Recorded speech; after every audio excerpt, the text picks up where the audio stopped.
Om Swastiastu, Namo Buddhaya, Salam Kebajikan. Perkenalkan, nama saya Lucia Nuri. Saya mahasiswa aktif dari Universitas Pembangunan Indonesia Manado dengan NIM 21 14 20 1970, Fakultas Keperawatan, Program Studi Ilmu Keperawatan, kelas A3 21 Keperawatan semester 3. Tujuan saya dalam pembuatan video kali ini untuk memenuhi tugas ujian akhir semester dari mata kuliah Patofisiologi Kegawat Daruratan yang dibawakan oleh Nurse Andrew Nindi Escape MCAS, dan dengan topik yang akan saya jelaskan yaitu tentang bagaimana tindakan saya ketika saya menemukan sebuah kasus tentang kegawat daruratan.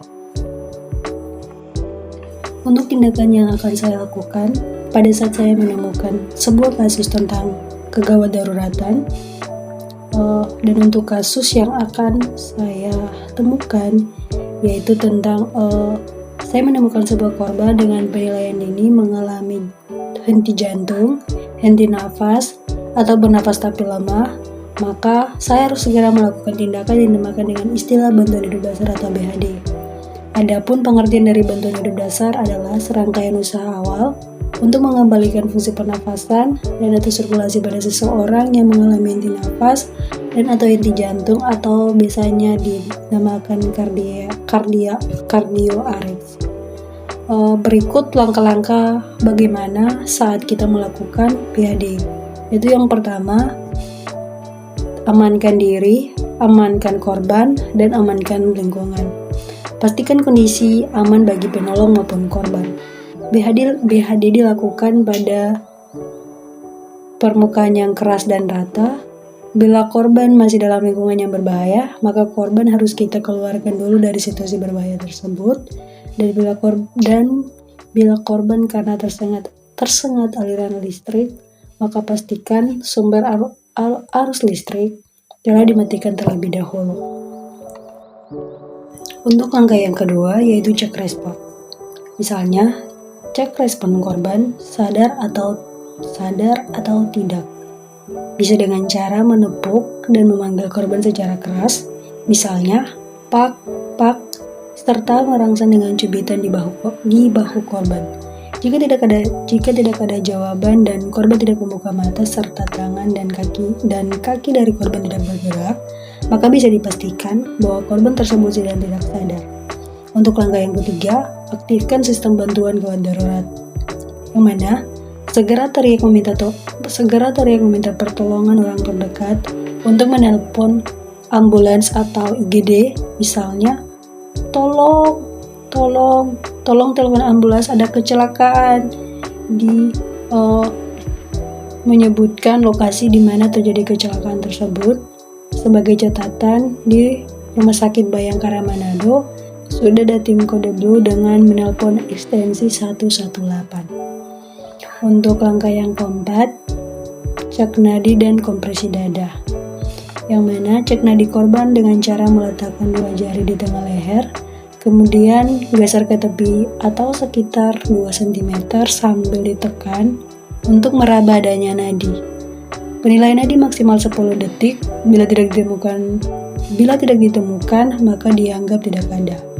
Bila nadi tidak ada, maka secepatnya mulai kompresi dada sebanyak 30 kali dengan cara, itu yang pertama duduk di samping korban, yang kedua letakkan 2 telapak tangan saling menumpu di tengah-tengah dada korban, yang ketiga lengan tegak lurus di atas dada korban, dan yang keempat mulai tekan dinding dada dengan kedalaman 5 cm untuk orang dewasa dengan cepat sambil menghitung kompresi dada. Untuk langkah yang kelima, buka jalan nafas, yang mana tengadahkan kepala korban untuk membuka jalan nafasnya dan bersihkan jalur nafas korban apabila ada sumbatan dengan cara sebagai berikut. Teman-teman bisa lihat foto atau gambar yang sudah saya perlihatkan di presentasi saya di PowerPoint ini. Untuk langkah yang keenam yaitu bantuan nafas, yang mana selanjutnya berikan bantuan nafas sebanyak 2 kali dengan cara menutup atau memencet hidung korban. Kemudian, tiupkan udara dari mulut ke mulut. Ingat, ketika memberikan tiupan udara, hidung korban seharusnya dipencet. Selanjutnya, jika 30 kompresi dada dan 2 kali bantuan nafas disebut satu siklus RJP atau biasanya dibilang resusitasi jantung baru. Dan kita memberikan sebanyak 5 siklus. Setelah 5 siklus RJP dilakukan, selanjutnya kita cek ulang kondisi korban dengan menilai kembali nadi selama 10 detik. Bila nadi tidak ditemukan, maka kita ulangi lagi sebanyak 5 siklus. Begitu seterusnya sampai bantuannya datang. Ketika pada situasi di mana tidak memungkinkan memberikan bantuan nafas, maka kita hanya dapat memberikan bantuan kompresi dada saja. Tentu saja setelah minta tolong dan melakukan cek nadi sebelumnya.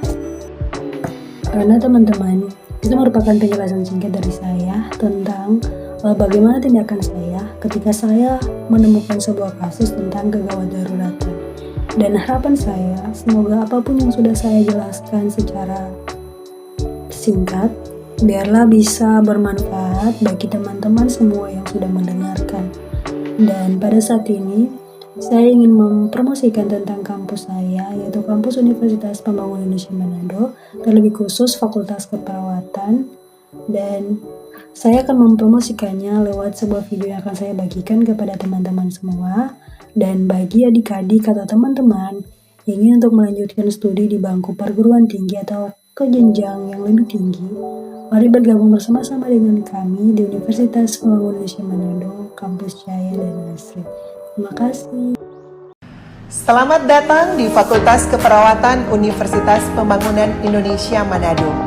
Kampus asri dan elegan yang berdiri sejak tanggal 20 Januari tahun 2009, saat ini memiliki 2 program studi. Program studi ilmu keperawatan dengan gelar sarjana keperawatan dan program studi profesi nurse dengan gelar nurse. Menjadi nurse profesional adalah impian dan harapan banyak orang. Dengan visi menjadi program studi nurse yang menghasilkan nurse yang unggul, kompeten, dan profesional serta berdaya saing dalam bidang keperawatan gawat darurat pada tahun 2022. Kami memberi diri untuk mendidik perawat-perawat pemula dengan bekal ilmu, keterampilan, dan sikap profesional keperawatan tanpa memandang bulu. Kami telah mengasah diri kami dengan pendidik berkelanjutan bahkan kompeten di bidang masing-masing.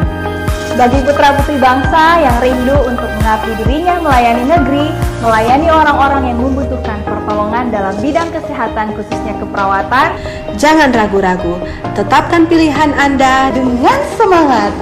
Baku-baku bantu, baku backing pandai. Kami siap mencetak Anda menjadi nurse profesional.